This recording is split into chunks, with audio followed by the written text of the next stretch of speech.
우리가 보고 들은 바를 너희에게도 전함은 너희로 우리와 사귐이 있게 하려 함이니 우리의 사귐은 아버지와 그의 아들 예수 그리스도와 더불어 누림이라. 하나님의 말씀입니다. 하나님께 감사합니다. 사도 요한이 요한복음을 기록한 목적은 예수 그리스도를 믿고 그를 힘입어 생명을 얻는 것입니다. 요한복음 20장 31절에서 이렇게 말씀합니다.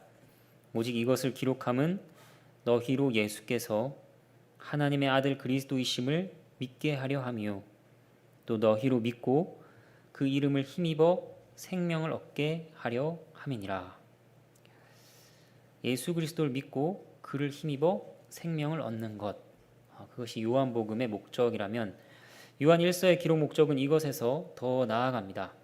요한 1서 5장 13절 말씀입니다.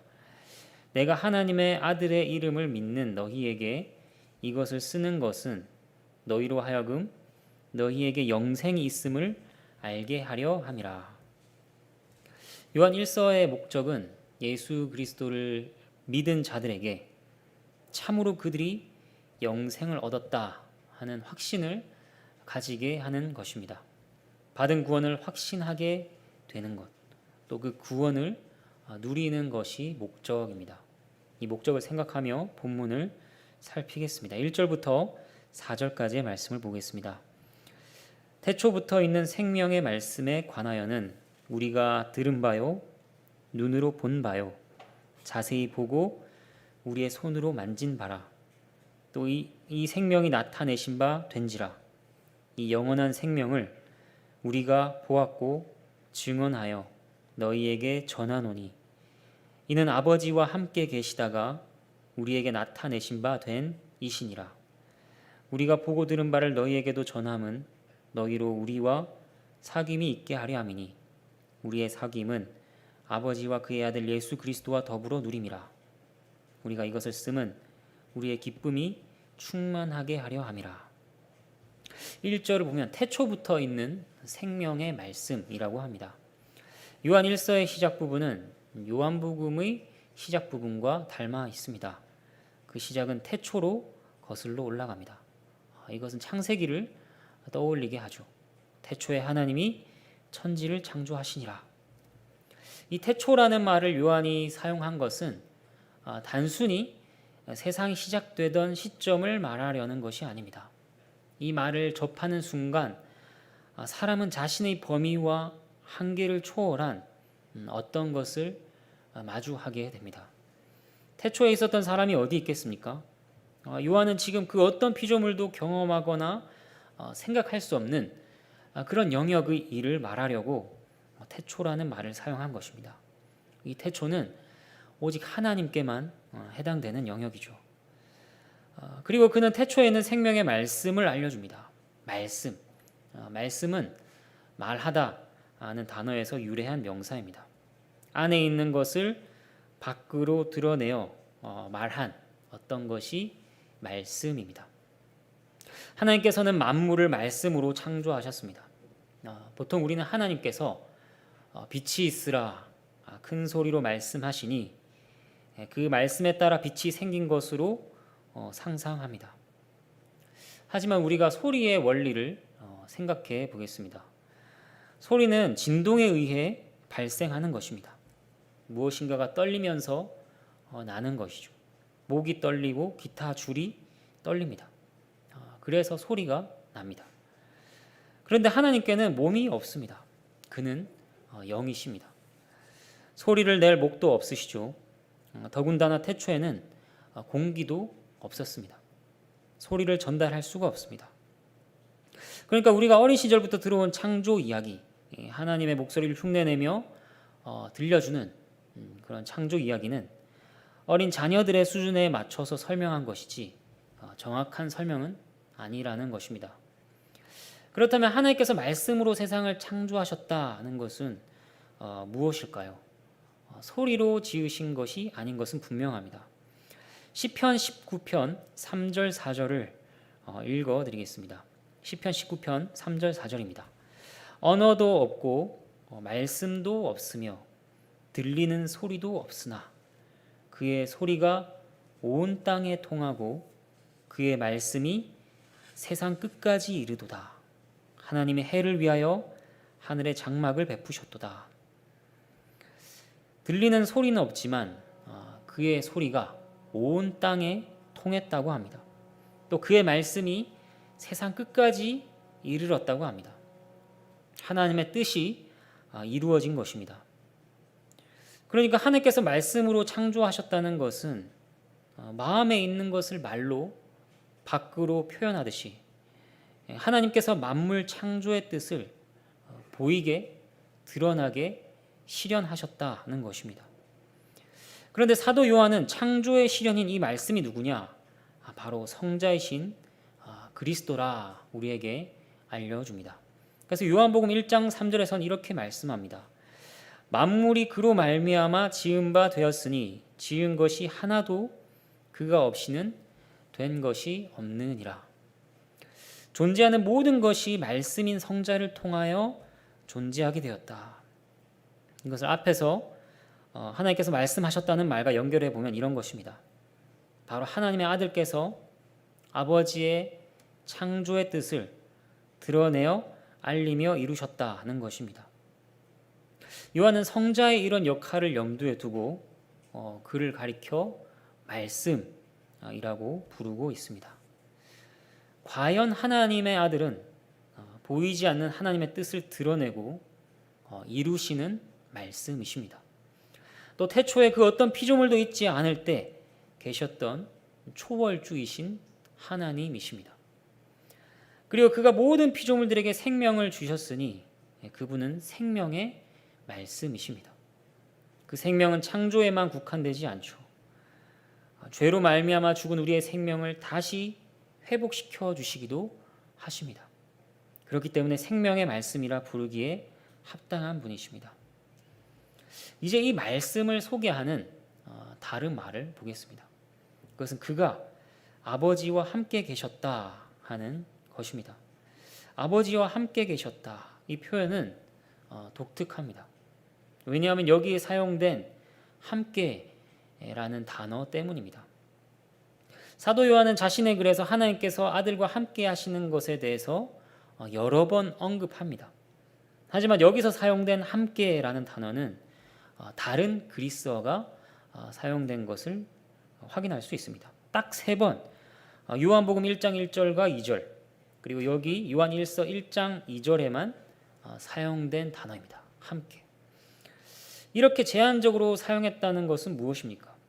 요한이 다른 것과는 다르게 보다 더 특별한 의미를 담으려고 했다는 것입니다. 그렇다면 여기서 사용된 함께라는 그리스어 단어에는 어떤 의미가 또 있는가? 이 단어에는 무엇을 향하여라는 의미가 있습니다. 지향성이 담긴 단어입니다. 단순히 누가 누구와 함께 있다는 것을 말하기보다 서로에 대하여 강한 지향성을 가지고 있다는 것이죠. 마음과 뜻이 서로를 향하고 그런 관계를 형성하고 있는 것을 나타내고 있는 것입니다. 말씀이 하나님과 함께 계셨는데 그저 함께 계신 것이 아니었습니다. 적극적으로 하나님을 향하여 계십니다. 친밀한 관계와 교통을 누리며 계십니다. 말씀이신 성자께서는 아버지를 향하여 깊고 친밀한 관계와 교통을 가지시는 가운데 하나가 되어 계셨습니다. 성부와 성자의 놀라운 관계를 압축해서 표현하고 있는 말이 이 함께 계셨다 하는 것입니다. 그리고 이 말씀, 이 생명에 대해 본문에서 반복적으로 말하고 있는 것이 있습니다. 그것이 무엇일까요?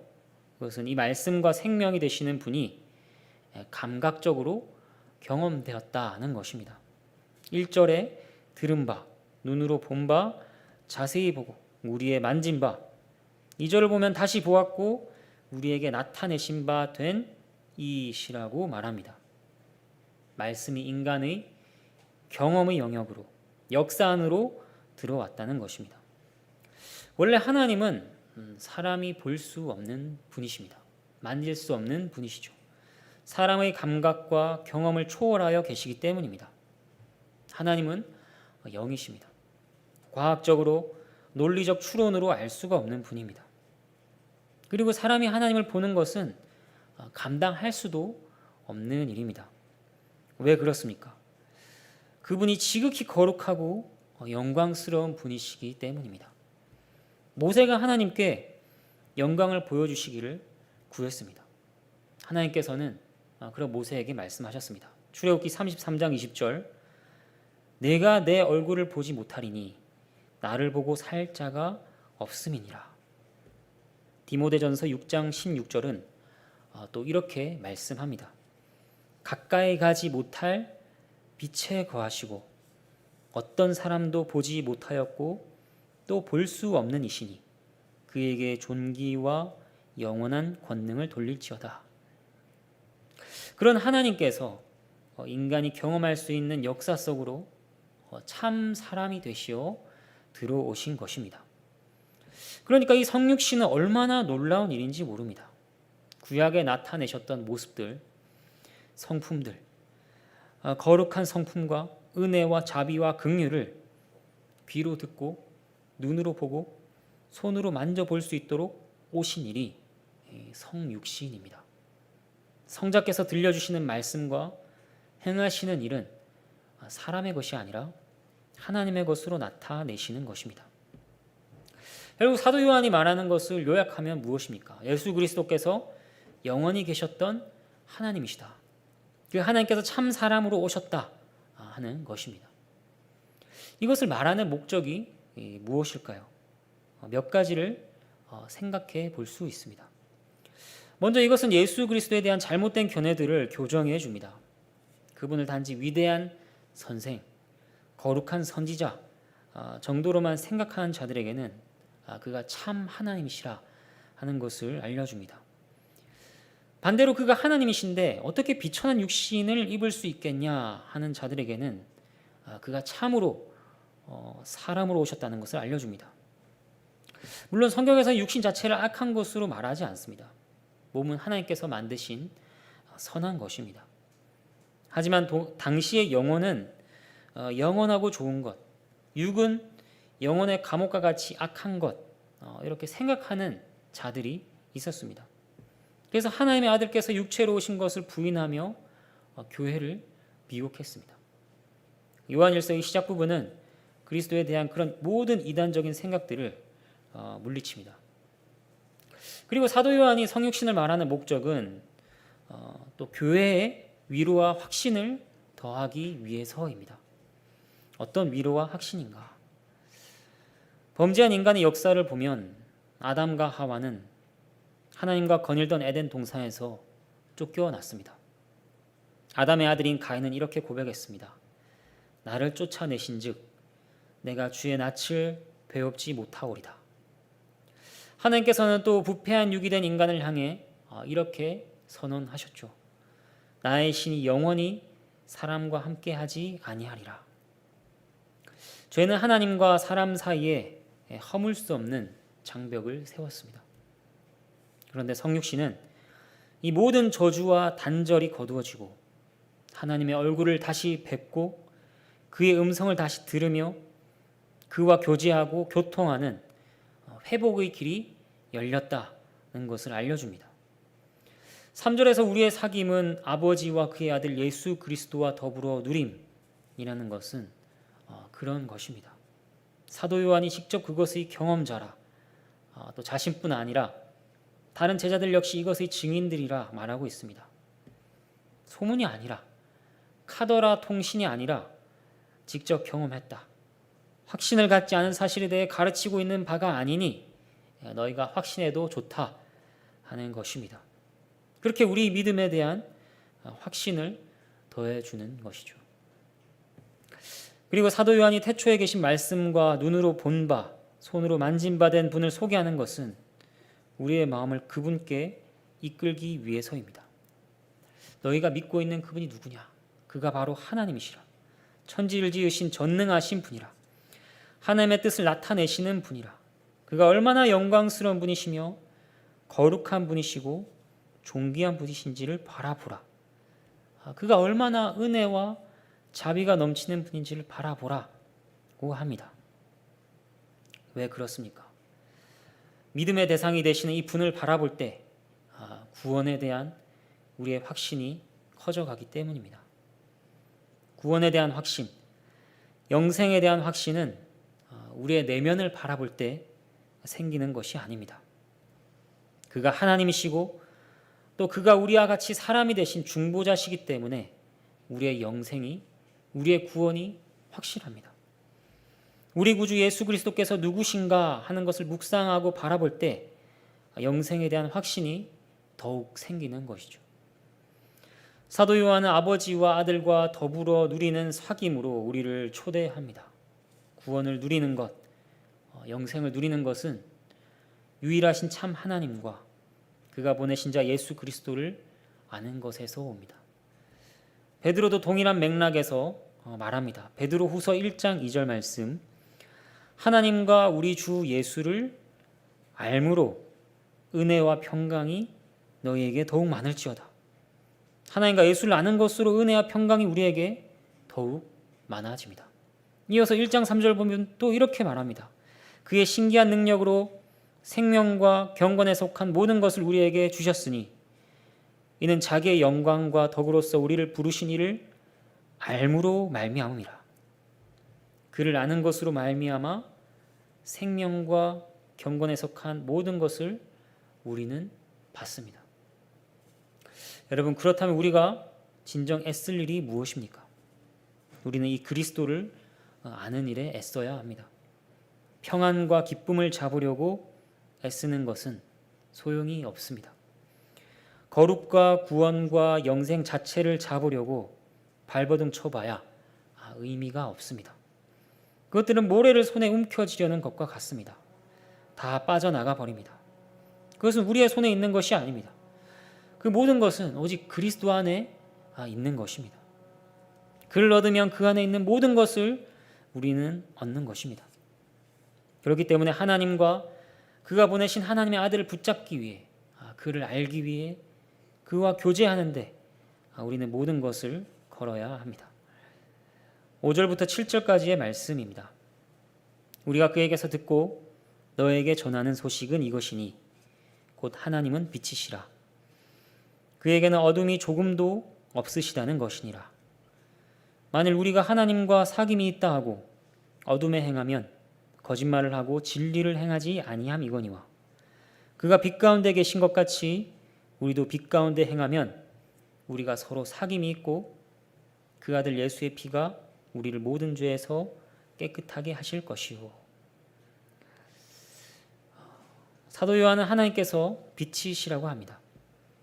여기서 하나님은 빛이시라 하는 말이 무슨 의미일까요? 요한은 빛과 어둠이라는 말을 자주 사용합니다. 언뜻 보면 빛과 어둠은 선과 악, 거룩한 것과 속된 것을 구별하는 의미로 보입니다. 성경 전체를 봤을 때 그렇게 해석하는 것은 틀린 것이 아닙니다. 하지만 그것뿐 아니라 하나님은 빛이시라 하는 말에는 또 다른 의미도 있습니다. 그것은 그 빛이 비추이고 드러나듯이 하나님께서는 자신을 스스로 나타내시는 하나님이시라는 것입니다. 성경의 하나님은 감추어진 존재나 어둠이 아닌 빛이십니다. 하나님은 자연을 통해 당신을 나타내십니다. 역사를 통해 나타내시고 계시를 통하여 나타내십니다.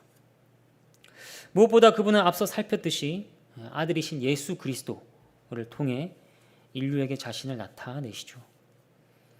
요한일서가 기록될 당시에는 거짓 교사들이 많았습니다. 그 중에는 신비와 은밀한 지식을 추구하는 이들이 있었습니다. 그들은 감추어진 하나님을 전했습니다.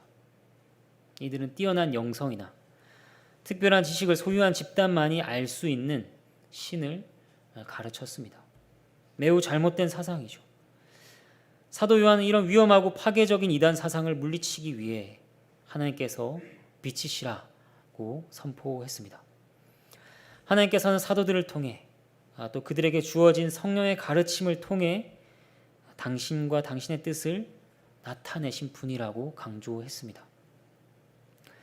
거짓 교사들의 가르침과는 달리 하나님은 감추어진 존재가 아니셨습니다. 또 남다른 영성을 지녔다고 주장하며 사도를 자처하는 일부 사람만 그분의 진리를 알 수 있는 것도 아니었습니다. 그런 맥락에서 나중에 요한일서 2장 27절에서는 이렇게 말하기도 합니다. 너희는 주께 받은 바 기름 부음이 너희 안에 거하나니 아무도 너희를 가르칠 필요가 없고 오직 그의 기름 부음이 모든 것을 너희에게 가르치며 또 참되고 거짓이 없으니 너희를 가르치신 그대로 주 안에 거하라. 다시 말씀드리지만 하나님께서는 자신이 백성에게 자신을 감추지 않으셨습니다.